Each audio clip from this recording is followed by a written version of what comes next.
we are so privileged in Panama as to where we have great insurance that we're bringing down here. We have our medical from the military, TRICARE, those who retired. We have CHAMP VA for the spouses and kids. We have our VA benefits that allows us to get our service-connected disabilities taken care of at no cost, our medication at no cost. But also what's more important is that the difference between us expats coming here, we all are going to private hospitals. All these hospitals are private.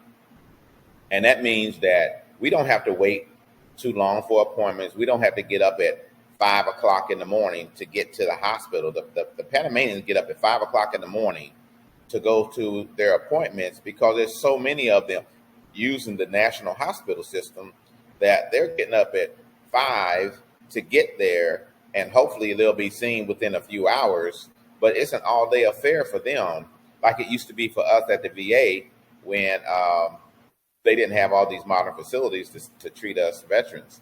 But I just wanted to say, that's why you see them up early in the morning, because they're going to doctor's appointments, going to work and what have you. And we're so privileged to be here to have access to great health care. And, it's very minimal waiting. Like I said, I had an MRI done and they asked me what day, and that was like on a Tuesday. And I had my MRI done on a Friday. So we're waiting days when they're waiting months, just like we did for MRIs in the States. It may be 2, 3, 4 months before they can get something like an MRI from their hospitals here. So, we've got to really be patient when we're dealing with the community of Panama, because they go through so much to live their daily lives. And we come here and we're breezing through, able to take an Uber, $2, $3, man, those are all benefits and pluses. We don't even have to own a car in Panama because transportation is so cheap, and there's no need. There's no car payment. There's no maintenance. There's no gas to put in the car. There's none of this, no insurances, but we just go jump in an Uber and go where we have to go.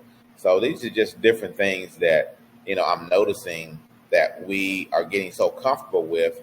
And instead of always saying, man, I'm so blessed when they wake up in the morning to have all these things at our disposal at minimal cost, and not wasting our time all day to get things done. So we had a great time at the One Stop, providing that information. We have the same situation going on here as we do in the States, where we have some people bringing their grandkids because they are the caregivers for their grandkids for whatever reason. Maybe the parents aren't financially able to take care of those kids, but they are stepping up and they're bringing their kids here. So now we have school issues that they need to navigate through. And I'm telling you right now, if they're not willing to pay a minimum of $250 a month for tuition for their kids to go into private school, their kid cannot go into public school. They can qualify to go into public school, but if they don't speak Spanish, that is going to be an experience that they're going to be there one day and they're going to leave the next.